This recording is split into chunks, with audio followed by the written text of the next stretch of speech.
আমি আল্লাহ তোমাদেরকে বিনা দরখাস্তে পয়গম্বরের উম্মত করে পাঠাইলাম। দুনিয়াতে তামাম নবীগণ আমি আল্লাহর কাছে দরখাস্ত করেছিল, ও মালিক আমাদেরকে নবী না বানাইয়া আখিরি জামানার পয়গম্বরের যদি উম্মত বানাইতে, ও আল্লাহ তাহলে হাজার হাজার গুণ তোমার কাছে আমরা শুকরিয়া আদায় করতাম।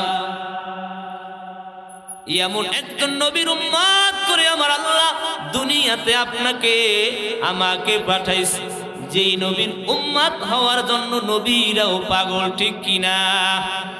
এই নবীর ভালোবাসা আমাদের দরকার আছে না নাই? উম্মতের জন্য নবীজি দান মুবারক শহীদ করলেন, উম্মতের জন্য নবীজির উহুদের ময়দানে শহীদ করলেন, উম্মতের জন্য নবীজি তায়েফের ময়দানে রক্ত ঝরাইলেন একমাত্র উম্মতের জন্য, ঠিক কিনা? আজ নবীর উম্মত হওয়ার পর কিভাবে তুমি নবীর সুন্নাত দাড়িতে আঘাত লাগাও? যেই নবীর সুবানিশ ছাড়া কিয়ামতের কঠিন ময়দানে কোনো মানুষ জান্নাতে যেতে পারবে না। এ মুমিন, কিয়ামতের দিন জান্নাতে যেতে হলে এক নম্বরে আমার নবীর সুপারিশ প্রত্যেকটা উম্মতের জন্য জরুরি। আমার পয়গম্বর বলেন, যেই নবীর যেই উম্মতের ভিতরে আমি পয়গম্বরের ভালোবাসা নাই, ওই উম্মতের সুপারিশ আমি নবীর কাছে নাই। ভালোবাসতে হলে দাড়ি কাটতে হবে। এখন ভালোবাসবেন দাড়ি কাটটা নাকি দাড়ি রাইগা? নবীর ভালোবাসার প্রতি লক্ষ্য করে কে কে রাজি আছেন আজ থেকে দাড়ি রাখবেন? নারায়ে তাকবীর, নারায়ে তাকবীর। আয় আল্লাহ আমাদেরকে নবীর সুন্নাত দাড়ি রাখার তৌফিক দান করো, জোরে বলেন আমিন। এ নবীর উম্মতের দল, আমার নবী 3 দিন পর্যন্ত মক্কাতুল মুকাররমায় নবীজির কোনো খবর নেই। ওমর তরবারি নিয়ে বের হইলেন, পাহাড়ের চূড়ায় গিয়ে বলতেছেন, হে মক্কার কাফেরেরা, আমার নবীকে যদি কিছুক্ষণের ভিতরে আমি ওমরের সামনে উপস্থিত না কর, মক্কার একটাও কাফের আমি ওমরের তরবারির থেকে রক্ষা পাবা না। ওমর ডাক দিয়ে বলেন, মক্কার কাফের খবরদার, তাড়াতাড়ি করে আমার নবীকে কোথায় রেখেছো, নবীকে বের করে দাও। আবু বকর ডাক দিয়ে বলে, ওমর পাগলামি করিও না, চলো আমরা নবীর খোঁজে বের হয়ে যাই। আবু বকরও দৌড়ায়, ওমরও দৌড়ায়, দুইজনে দৌড়ায়।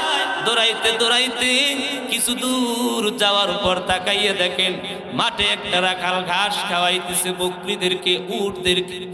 আবু বকর ডাক দিয়ে বলে, রে রাখাল, তুমি কি আমাদের পয়গম্বর রহমাতুল আলামিনকে দেখছো? রাখাল ডাক দিয়ে বলে, রে আবু বকর, কে তোমাদের নবী, কে তোমাদের মুহাম্মদ আমি চিনি না। যুবককে আঘাত করার জন্য বিষাক্ত সাপ ফনা তুলে আসে। আল্লামা রুমি রাহমাতুল্লাহি আলাইহি বলেন, আমি দূর থেকে তাকাইয়া দেখতেছি বিষাক্ত বিচ্ছুটা ওই বট গাছের নিচে শোয়া যুবকের কাছে গিয়ে, যুবকের কাছে যাইতে দেরি হয়, সাথে সাথে বিচ্ছুটা বিষাক্ত সাপের মাথার উপরে গিয়া বিষাক্ত সাপটাকে ধ্বংসন করলেন। সাথে সাথে বিচ্ছুর বিষের কারণে বিষাক্ত সাপটা সাথে সাথে জমিনের মাঝে লুটিয়ে পড়েছে। ইয়া ইলাহি মুঝকো মুঝসে दूर कर, ताकि देखो मुझ में तुझको एक नजर। इलाही फ़अइज़ना मिन जहन्नम ومن غضب ومن سوء البقاء बेगुनाह नज़श्ते बरमा साथी बाहुज़ूरे दिल न कर दम ताआती ইলাহি ফাআইযনা মিন জাহান্নাম ওয়া মিন গাদাবিন ওয়া মিন সাওবিল বাকায়। বাঁচানোর মালিক কে? আর জোরে বলেন, বাঁচানোর মালিক কে? দূর থেকে বিচ্ছুটা হেঁটে হেঁটে পা পা করে যুবক ঘুমিয়ে রয়েছে, ঘুমান্ত যুবকের শিয়রে ফনা তুলে আছে বিষাক্ত এক সাপ। সাপের মাথার উপরে গিয়া আঘাত করেছে, সাপটা সাথে সাথে জমিনের থেকে বিদায় নিয়ে চলে গেছে। আল্লামা রুমি রহমাতুল্লাহি আলাইহি ওখানে বসে রইলেন। আল্লামা রুমি রহমাতুল্লাহি আলাইহি ভাবলেন, যুবক মনে হয় যুগের বড় ওলি কামেল, যার কারণে আমার আল্লাহ যুবককে বিষাক্ত বিচ্ছুর দ্বারা বিষাক্ত সাপের থেকে রক্ষা করেছে। আল্লামা রুমি রহমাতুল্লাহি আলাইহি বসে রইছেন। কিছুক্ষণ পর যুবক ঘুম থেকে উঠেছে। যুবক ঘুম থেকে ওঠার পর তাকাইয়া দেখে আল্লামা রুমি রহমাতুল্লাহি আলাইহি পাশে বসা, আর এক পাশে বিষাক্ত সাপ মৃত্যু বরণ করে লম্বা হয়ে শুয়ে আছে। যুবক রুমিকে কয়, আল্লাহর ওলি আপনাকে চিনি না। এক পাশে দেখি সাপ শায়িত আছে, আর এক পাশে আপনি বসা, কিছুই বুঝলাম না। আল্লামা রুমি রহমাতুল্লাহি আলাইহি বলেন, যুবক তুমি কি এ যুগের সব থেকে বড় ওলি কামেল?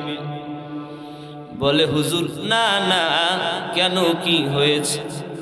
আল্লামা রুমি রহমাতুল্লাহি আলাইহি ডাক দিয়ে বলেন, যুবক আমি একটা পথিক, দূর থেকে তোমাকে দেখার জন্য আসলাম। এ যুবক, এই যে সাপ দেখতেছো তোমার পাশে শায়িত, এই সাপটা এমনিতেই মারা যায় নাই। সাপকে মারানোর জন্য, সাপকে মারার জন্য আমার আল্লাহ দূর সীমানা থেকে একটা বিষাক্ত বিচ্ছু এনেছেন। যুবক, এই বিষাক্ত সাপের সবল থেকে আমার আল্লাহ তোমাকে রক্ষা করেছে। তুমি ঘুমিয়েছিলা, তুমি তো মনে হয় যুগের বড় ওলি কামেল। যুবক ডাক দিয়া কয়, গো রুমি, আমি যুগের বড় ওলি কামেল না। আল্লাহর ওলি রুমি, আমি যুগের কোনো ওলিও না, আমি কোনো মুসলিমও না, আমি কোনো নামাজিও না। রুমি, আমি হলাম একটা মদখোর যুবক।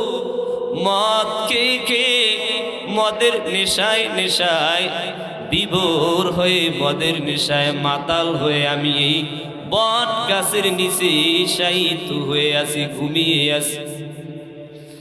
আল্লামা রুমি রহমাতুল্লাহি আলাইহি ডাক দিয়ে বলে, যুবক তুমি যদি জানতা আমার আল্লাহ কি পরিমাণ তোমার উপরে দয়া, কি পরিমাণ মায়া করেছে রে যুবক। তুমি তো ছিলা ঘুমিয়ে, অথচ আমার আল্লাহ বিষাক্ত সাপের সবল থেকে তোমাকে বিষাক্ত বিচ্ছুর দ্বারা হেফাজত করেছে রে যুবক। তুমি যদি জানতা, তুমি যদি দেখতা, জীবনে কোনো দিন আমার আল্লাহর সাথে বেইনসাফি করতা না, জীবনে কোনো দিন আমার আল্লাহর নাফরমানি করতা না। এ যুবক, তুমি যদি দেখতা আমার আল্লাহ তোমাকে কিভাবে হেফাজত করেছে, যুবক জীবনে কোনো দিন মালিকের অবাধ্য হতে পারতা না, ঠিক কিনা? আমার আল্লাহ যদি একটা মদখোর যুবককে বিষাক্ত সাপের সবল থেকে রক্ষা করে, আপনি আর আমি তো অত বড় গুনাহগার না।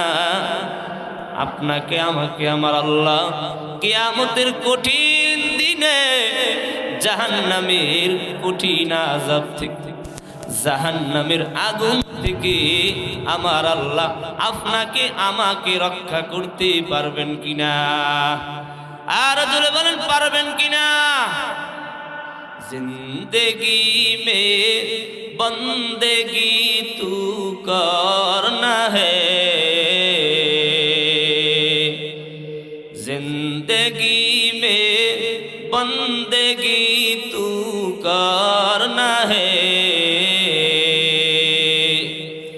जिंदगी में बंदगी शर्मिंदा है, जिंदगी बे बंदगी शर्मिंदा है। दुनिया में हो दुनिया का तलबगार ना हो, बाजार से गुजरे खरीदार ना हो, ये दुनिया मिसल कागज फूल है, ये दुनिया एक मिसल कागज फूल है, जिंदगी में बंदगी तू करना है, जिंदगी में बंदगी शर्मिंदा है, जिंदगी बे बंदगी शर्मिंदा है। आए थे हम कुछ ना कुछ खरीदने को, जैसे हो रोशन मेरे क़ल्बो रोहो,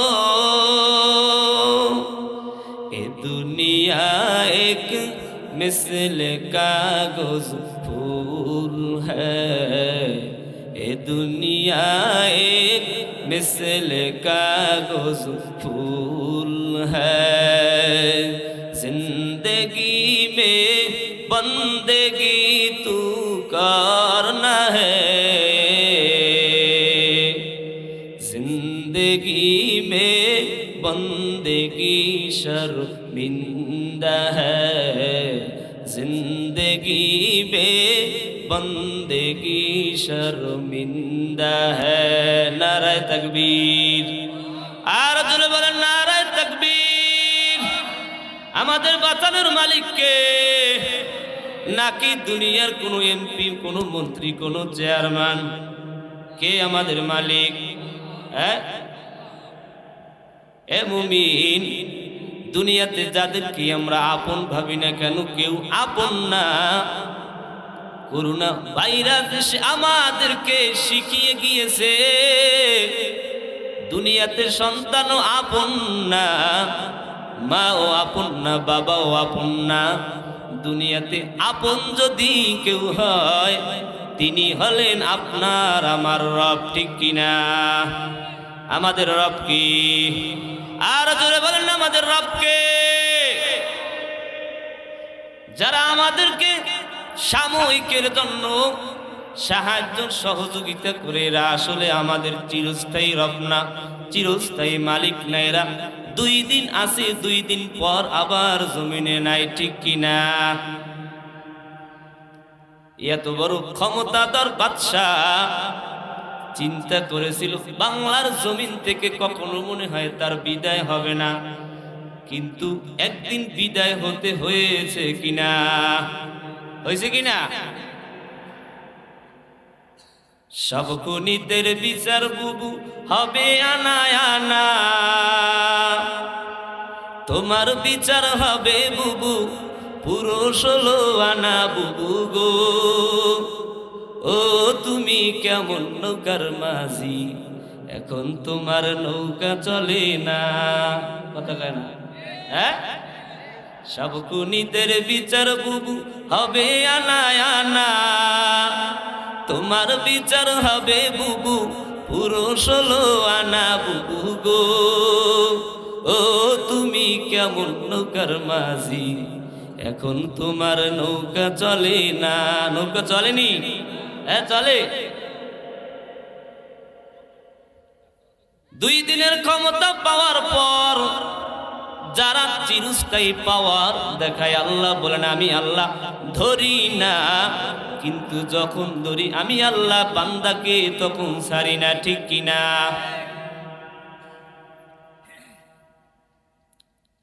এই জন্য দেহ আপনার সাময়িকের জন্য আমার আল্লাহ পাওয়ার দিয়েছে, ক্ষমতা দিয়েছে, শক্তি দিয়েছে। এ মুমিন, ক্ষমতা দেখাইও না, কারণে দেহ যখন মাটির সাথে মিশে যায় সেই দিন পোকা মাকড় তাড়াবারও শক্তি তোমার থাকে না, ঠিক কিনা? জিকির করেন লা ইলাহা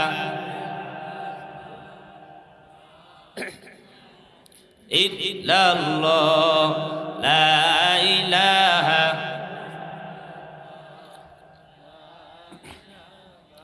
আসমান জমিন গায়রুল্লাহ, মাজার বাজার গায়রুল্লাহ, আসমান জমিন গায়রুল্লাহ, মাজার বাজার গায়রুল্লাহ, সিজদা করব না গায়রুল্লাহ, সিজদা করব এক আল্লাহ, লা ইলাহা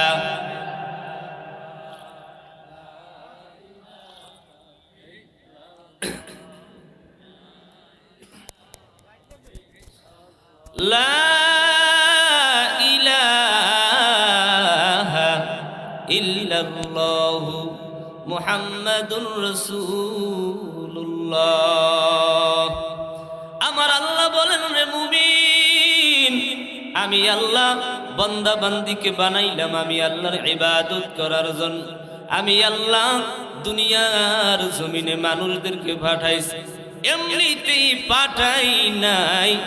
এ গোলাম, তুমিও গাছ লাগাও ফল খাওয়ার জন্য। আপনি গাছ লাগিয়েছেন খেজুর গাছ, খেজুর খাওয়ার জন্য, কিন্তু কিছুদিন পর তাকাইয়া দেখলেন খেজুর গাছে আপনার খেজুর হয় না। হে মুমিন, চিন্তা করলেন, এত চিন্তা ভাবনা করে যে গাছটাকে লাগাইলাম খেজুর হইল না, কেটে টুকরো টুকরো করে আগুনের মাঝে আগুন জ্বালাইয়া লাকড়ি বানাইয়া পোড়াইয়া ফালাইলেন। আমার আল্লাহ বলেন রে মুমিন, আমি আল্লাহরও একটা আশা, বড় আশা ছিল বান্দা বান্দীদেরকে নিয়ে। এ গোলাম, আমি আল্লাহ তোমাদের দ্বারা আশা করেছিলাম, ওয়ামা খালাকাতুল জিন্না ওয়াল ইনসা ইল্লা লিয়াবুদুন। জোরে বলেন না আল্লাহু আকবার। আমার আল্লাহ বলেন রে মুমিন, আমি আল্লাহ জিন এবং মানব জাতিকে তৈরি করেছি আমি আল্লাহর ইবাদত করো। তোমরা যদি ইবাদত না করো আমি আল্লাহর এক বিন্দু ক্ষতি নাই, আসেনি? আমি আল্লাহর এক বিন্দু ক্ষতিও নাই। আর তোমরা দুনিয়ার তামাম মানুষ আমি আল্লাহর যদি ইবাদত না করো আমি আল্লাহর কোনো ক্ষতি নাই। আর যদি ইবাদত করো আমি আল্লাহর এক বিন্দু লাভ নাই, লাভ লস তোমাদের, ঠিক কিনা? কারণ আমার আল্লাহ বলেন আমি আল্লাহ জান্নাতটাকে বানাইলাম মুমিন তোমাদের জন্য। এ মুমিন, এত বড় জান্নাত আমি আল্লাহ বানাইলাম। আমার আল্লাহ বলেন, যেই মুমিনকে আমি আল্লাহ সব থেকে ছোট জান্নাত দান করব, ওই জান্নাতটা হবে দুনিয়ার সব থেকে ছোট জান্নাতটা হবে দুনিয়ার 10টা দুনিয়া মিলাইলে যত বড় হয় সব থেকে ছোট জান্নাতের পরিমাণ হলো তার থেকেও বেশি। जन्नत तो ज़ोक़ से या रब का करो, आरज़ू है मैं तुझे देखा करूं। हूर गिल्मा जितनी नेमत है तू सबसे बढ़कर नेमते दीदारे तू। আমার আল্লাহ বলেন, রে মুমিন, আমি আল্লাহ বান্দা বান্দীদের উপরে অর্ডার করলাম, ওয়াকাদা রাব্বুকা আল্লা তা'বুদু ইল্লা ইয়াহু ওয়া বিল ওয়ালিদাইনি ইহসানা। এক নম্বরে আমি আল্লাহর ইবাদত করিবা, দ্বিতীয় নম্বরে আমি আল্লাহ বান্দা বান্দির উপরে ওয়াজিব করলাম, আবাসক করলাম, এ মুমিন তোমরা তোমাদের মা বাবা যারা তোমাদেরকে দুনিয়াতে এনেছেন, দ্বিতীয় নম্বরে মা বাবার খেদমত করবা। কাদের খেদমত করবেন? আর জোরে বলেন না, কাদের খেদমত করবেন? কোন এক প্রোগ্রামে যাওয়ার পর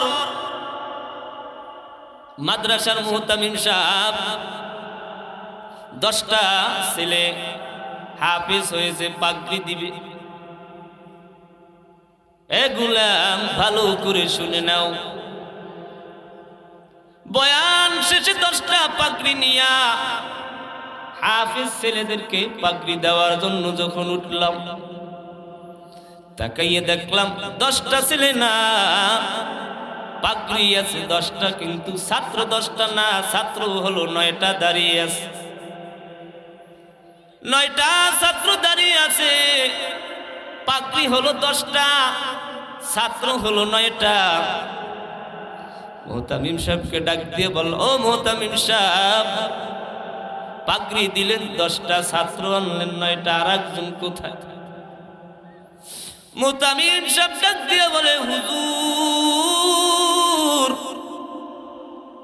আমাদের মাদ্রাসার একজন সব থেকে ভালো ছাত্র কিছুদিন আগে হাফিজ হয়েছে, হুজুর ওর আজকে পাগড়ি নেওয়ার কথা ছিল। হুজুর, হঠাৎ করে মাদ্রাসার ওই 1 নম্বর ছেলেটা কালা জ্বর এসে গেল। আমরা শিক্ষকরা প্রাণ চেষ্টা করে মাদ্রাসার ছেলেটাকে ডাক্তার দেখিয়েছি, ওকে আমরা বাড়িতেও যাইতে দেই নাই, মুআজকে আমরা মাদ্রাসায় রেখে চিকিৎসা দিয়েছি। আজ এখানে ছাত্র 9টা না হুজুর, 10টা থাকার কথা ছিল। হুজুর, মুআজ আস্তে আস্তে আস্তে করে কিছুদিন যাবত, কিছুদিন পর হঠাৎ দুনিয়ার জমিন থেকে বিদায় নিয়ে চলে গিয়েছে। হুজুর এত বড় মুহাব্বতের ছাত্র ছিল, মাদ্রাসার এমন কোন উস্তাদ নাই যে কাঁদে নাই। হুজুর, মাদ্রাসার শিক্ষকরা ওর মায়ের কাছে আবদার জানাইছে, আম্মা জান, ছাত্রটাকে আমরা হাতে গড়াইয়া মানুষ করেছি, 1 নম্বর ছাত্র ছিল। আজ মুআজ কিছুদিন পর পাগড়ি নিবে, ওর লাশ আমরা বাড়িতে দিব না, ওর লাশটা আমরা মাদ্রাসার সামনে দাফন করে দিব।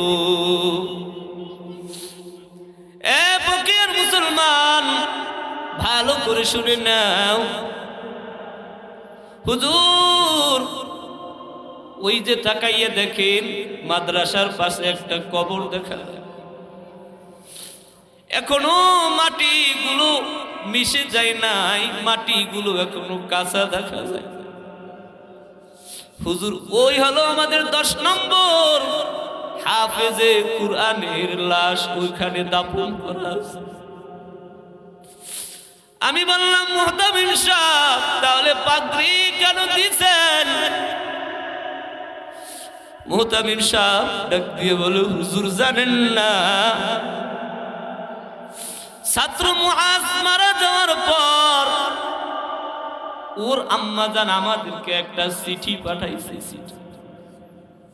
হুজুর ওর বাবা নাই, ওর মা আর কোন সন্তান নাই, একটা সন্তান আল্লাহ তাআলা দান করেছেন, সন্তানটাকে হাফেজে কুরআনও বানাইছি,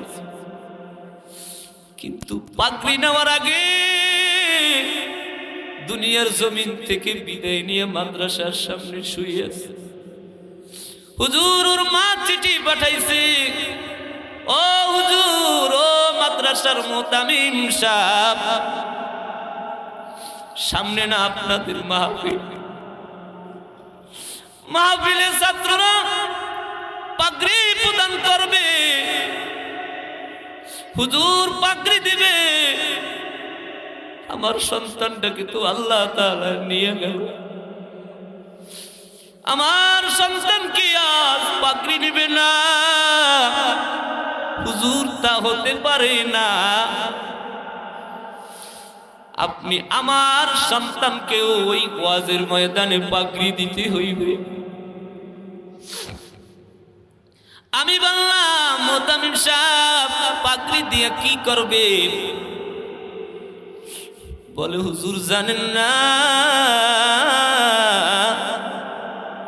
ছাত্রের মা চিঠি লিখে পাঠাইছে, হুজুর দুনিয়ার জমিনে আমার মাও নাই, বাবাও নাই, স্বামী ছিল দুনিয়ার থেকে বিদায় নিয়ে চলে গেছে, সন্তানকে আমি বুকের ভিতরে রেখে রেখে রেখে রেখে মানুষ করেছি, হুজুর ওই আদরের সন্তান আজকে দুনিয়াতে নাই। আজকে ছাত্ররা পাগড়ি নিবে মাথায়, আর আমার মুয়াজ কবরের ভিতরে শুয়ে আছে, হুজুর কেউ নাই আমার দুনিয়াতে। আমি চিন্তা করেছি, আমার বাড়ির পাশের মহিলাদেরকে আমি ওসিয়ত করব, ও মহিলারা,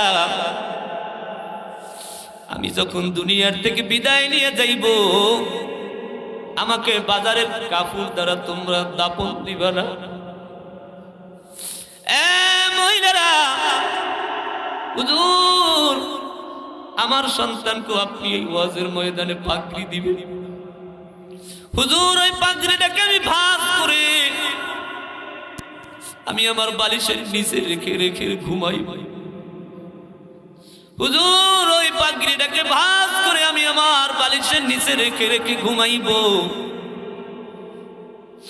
আর যখন মারা যাইব, মহিলা তোমরা বাজারের কাপড় দ্বারা আমাকে দাপন দিবা না, আমাকে আমার সন্তানের ওই পাগড়ি দ্বারা হাফেজ কুরআনদের সাথে যে আমাকে পাগড়ি দিয়েছে আমার সন্তান, হুজুর আমি ওই পাগড়ি দ্বারা আমার দাফনের কাপড়, আমি কাফনের কাপড় ব্যবহার করব, হুজুর মরার পর আমাকে ওই কাপড় দ্বারা, ওই পাগড়ি দ্বারা আমাকে দাফন দিয়ে দুনিয়ার থেকে বিদায় নিয়ে দিবে।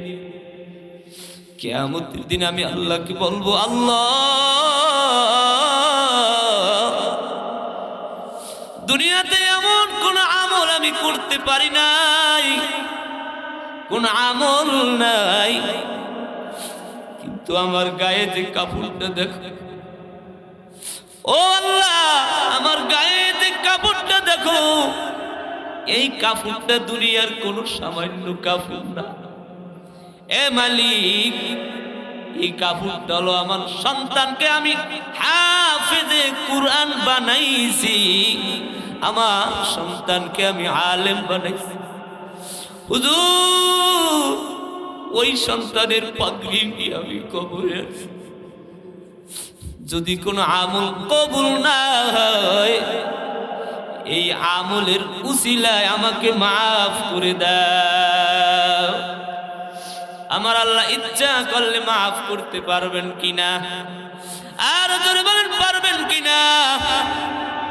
আল্লাহ তো বান্দাকে মাফ করার জন্য ওসিলা আছে। ফকির মুসলমান, একটা সন্তানকে আলেম বানাও, একটা সন্তানকে মহিলা মাদ্রাসায় দাও, একটা সন্তানকে পুরুষ মাদ্রাসায় দাও। বাবা, আজ আল্লাহ কুরআনের কারণে সম্মান কমান নাই, বরং আল্লাহ কুরআনের উসিলায় সম্মান হাজার হাজার গুণ বাড়িয়ে দিয়েছেন। বলেন নারায়ে তাকবীর। ই কালামে জিন্দা কুরআনে হাকীম হিকমতে উলায়া জালাস্তু কাদিম জামিউল ইলমি ফিল কুরআনে হাকীম তাকাসুরতা আফহামুর রিজালি বখা কুরআন কালামুল্লাহ বাশনু কাদিমাস্তি কাদিমাস্তি কাদিমু। মায়ের দোয়া লওয়ার দরকার আছে না নাই? আর জোরে বলেন না, মায়ের দোয়া লওয়ার দরকার আছে নাকি নাই? একটি গ্লাস পানির ফলে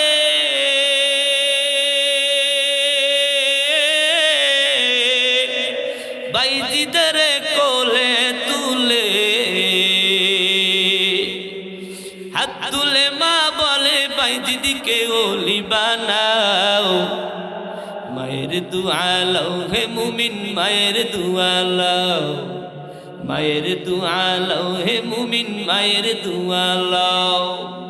বিপদে পড়বে না তুমি যখন জিতায় যাও, বিপদে পড়বে না তুমি যখন জিতায় যাও। মায়ের দুআ লও হে মুমিন, মায়ের দুআ লও। যার কারণে বাইজিদের নাম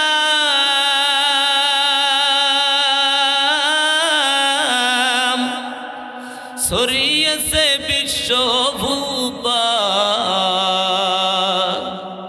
ছোট্ট শিশু বাইজিদেরই মতন সবাই হও, ছোট্ট শিশু বাইজিদেরই মতন সবাই হও।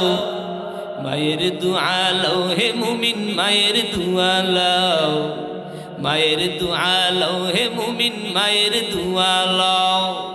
বিপদে পড়বে না তুমি যখন জিতায় যাও, বিপদে পড়বে না তুমি যখন জিতায় যাও। মায়ের দুআ লও হে মুমিন, মায়ের দুআ লও। সাহাবী পয়গম্বরের কাছে এসে বলতেছে, ও পয়গম্বর, আমি সর্বপ্রথম কার খেদমত করব? মান আখদামানি ইয়া রাসূলুল্লাহ। ও পয়গম্বর, আপনি বলেন আমি কার খেদমত করব? আমার পয়গম্বর ডাক দিয়ে বলে, উম্মুকা, এ সাহাবী, খেদমত করবা তোমার মায়ের। দ্বিতীয় নম্বরে ওই সাহাবী আবার পয়গম্বরকে এসে কয়, ও পয়গম্বর, কার ইবাদত, কার খেদমত করব? আমার পয়গম্বর কয়, সাহাবী খেদমত যদি করতে চাও দ্বিতীয় নম্বরে মায়ের খেদমত করবা। সাহাবী তিন নম্বরে আবার বললেন, পয়গম্বর, মান আখদাবানি ইয়া রাসূলুল্লাহ, আমি কার খেদমত করব? আমার নবী ডাক দিয়া বলেন, সাহাবী, উম্মুকা, তোমার মায়ের খেদমত করবা। চতুর্থ নম্বরে সাহাবা জিজ্ঞাসা করল, ও পয়গম্বর, কার খেদমত করব?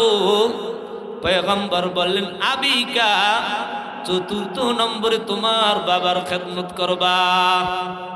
তিনবার বলেছেন কার খেদমত করতে, আর জোরে বলেন না কার।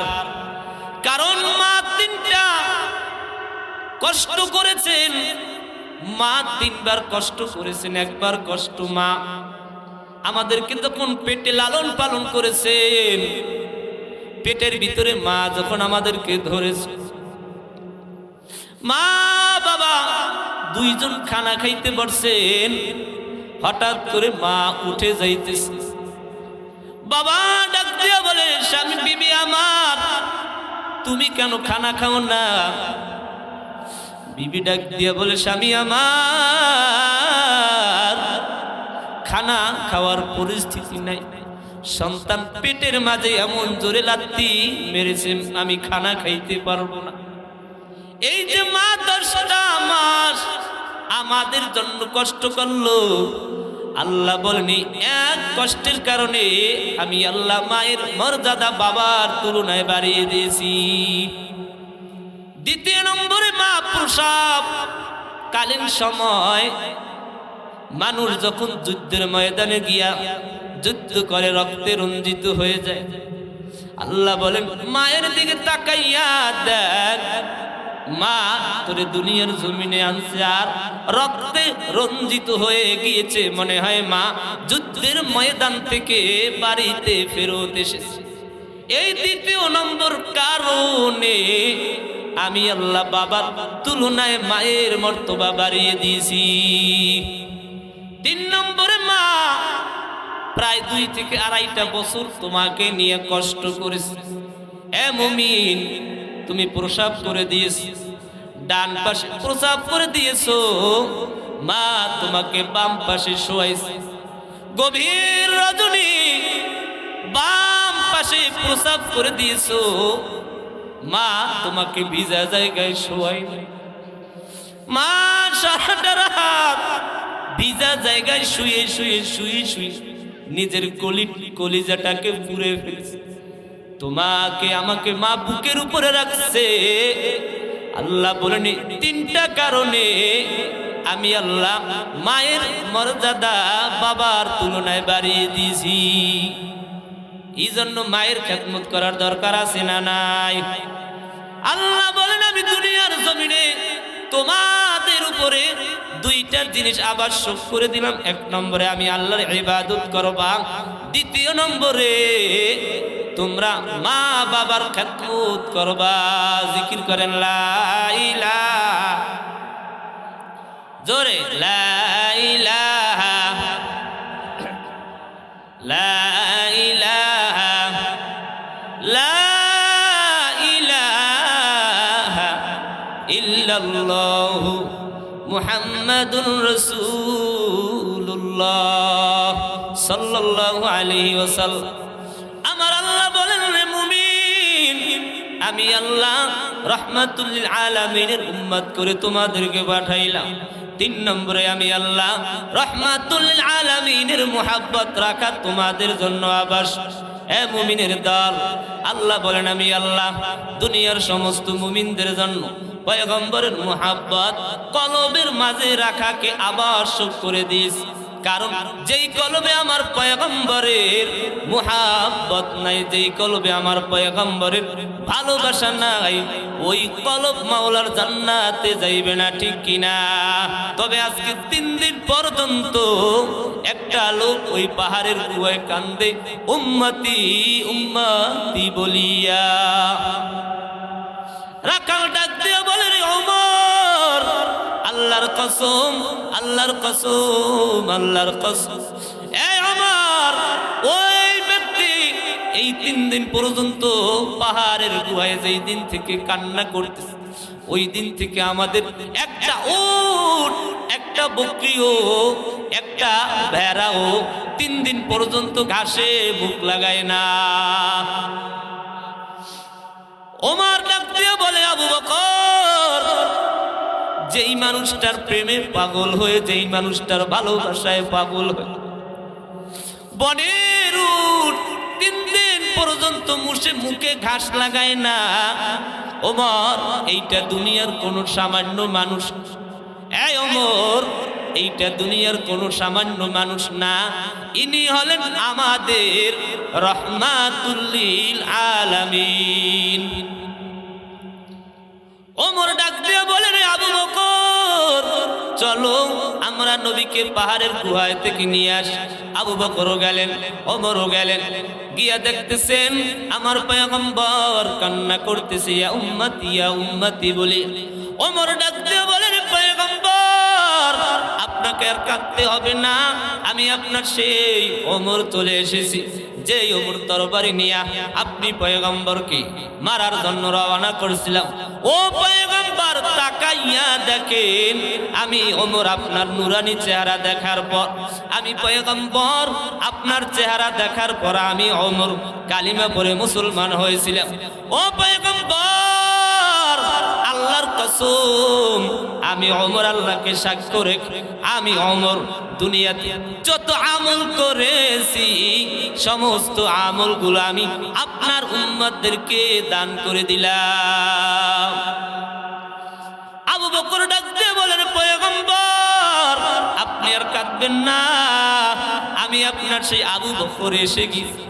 ও পয়গম্বর, আপনি প্রথম নবুয়তি পাওয়ার পর কাউকে আর দাওয়াত দেন নাই, চলে গিয়েছিলেন আবু বকরের কাছে, গিয়া বলতেছেন আবু বকর আপনি হলেন আমার সব থেকে কাছের বন্ধু, আবু বকর আপনি হলেন আমার বাল্যকালের বন্ধু, আমি কারো কাছে দাওয়াত নিয়ে যাইনি, আপনার কাছে প্রথম। আর যদি ঈমান আনেন আল্লাহর জন্য আমি আপনাকে ভালোবাসবো। আবু বকর ডাক দিয়া বলে, ও পয়গম্বর দেরি না, আপনি আমাকে পড়াই দেন লা ইলাহা ইল্লাল্লাহু মুহাম্মাদুর রাসূলুল্লাহ। এর পয়গম্বর আমি আপনার সেই আবু বকর, আমি আল্লাহকে সাক্ষ্য রেখে বললাম, ও পয়গম্বর আমি আবু বকরের জীবনে যতগুলো সওয়াব রয়েছে আমি সমস্ত সওয়াবগুলো আপনার উম্মতদেরকে দান করে দিলাম। পয়গম্বর মাথা উঠায় না। ওমর ডাক দিয়ে বলে, আলী তাড়াতাড়ি তাড়াতাড়ি চলেন আলীর কাছে, আলীর সাথে দেখা। ডাক দিয়ে বলে, রে আলী কই যাও? বলে পয়গম্বরের খোঁজে বের হয়েছে। ওমর ডাক দিয়া বলে, আলী লাভ নাই। পয়গম্বর মাথা তুলে না, পয়গম্বরকে উঠানের জন্য হাসান হোসাইন আর ফাতেমা সারা নবী উঠবে না। ওমর ডাক দিয়া বলে, রে আলী তাড়াতাড়ি করে হাসান হোসাইন আর ফাতেমাকে নিয়ে। ফাতেমার কাছে গিয়ে যখন খবরটা দিলেন, ফাতেমা দৌড়ায়, পিছনে পিছনে হাসান হোসাইন নানা বলে বলে দৌড়ায়। পাহাড়ের গুহায় গিয়া হযরতে ফাতেমা রাদিয়াল্লাহু তাআলা আনহা ডাক দিয়ে বলে, বাবা জান আপনি না কোথাও রওনা করলে আপনার মায়ের কাছে না বলে কোথাও যাইতেন না গো পয়গম্বর। আজকে 3 দিন পর্যন্ত মক্কায় আপনার কোনো খবর নাই, আপনার মায়ের কাছে আপনি বললেন। পয়গম্বর হাসান হোসাইন কান্দে নানা নানা বল। আমার পয়গম্বর মাথা উঠায় না। জিবরাইল আমিন আসমান থেকে আমার আল্লাহ ডাক দিয়া বলে, রে জিবরাইল তাড়াতাড়ি করে তুমি যাও, গিয়া বলো আমার পয়গম্বরকে, পয়গম্বরের দোয়া আমি কবুল করেছি। আমি আল্লাহ পয়গম্বরের সাথে ওয়াদা করলাম কিয়ামতের দিন আমি আমার পয়গম্বরের সুপারিশ ছাড়া আমি আমার পয়গম্বরকে সুপারিশের ভান্ডার দান করব। পয়গম্বরের অনুমতি ছাড়া তার একটা উম্মতকেও আমি জাহান্নামে দিব না গো। জিবরাইল তাড়াতাড়ি করে যাও, আমার পয়গম্বরকে বলো, ও পয়গম্বর। জিবরাইল আমিন আসে, পয়গম্বরের কানে কানে ডাক দিয়া বলে, পয়গম্বর আর কাঁদিবেন না, আমার আল্লাহ ওহী পাঠাইছে। ও পয়গম্বর কিয়ামতের কঠিন দিনে আমার আল্লাহ আপনাকে সুপারিশের দায়িত্ব দিবে গো নবী। আপনি সুপারিশ করে করে, সুপারিশ করে করে বেঁচে বেঁচে আপনার যত উম্মত দরকার আপনি তত উম্মত নিয়ে জান্নাতে চলে যাইবেন। ইমামুল আউয়ালিন ওয়াল আখিরিন বাহরে সাদকা রাহমাতাল লিল আলামিন সাইয়্যিদুল কাওনাইন খাতমুল মুরসালিন আখির আমুদ ফখরুল আউয়ালিন শুধু ওয়াজুদ রাহমাতাল লিল আলামিন মসজিদেও শুধু আমারও এ জমি। এই নবীর ভালোবাসা নিয়ে আমাদের দুনিয়ার থেকে বিদায় হতে হবে কিনা? আর জোরে বলেন, ভালোবাসা দরকার আছে না নাই? এই জন্য আজ থেকে কে কে নবীর সুন্নাত সহ নবীর তরিকা 5 ওয়াক্ত নামাজ জামাতের সাথে আদায় করবেন? নারায়ে তাকবীর, না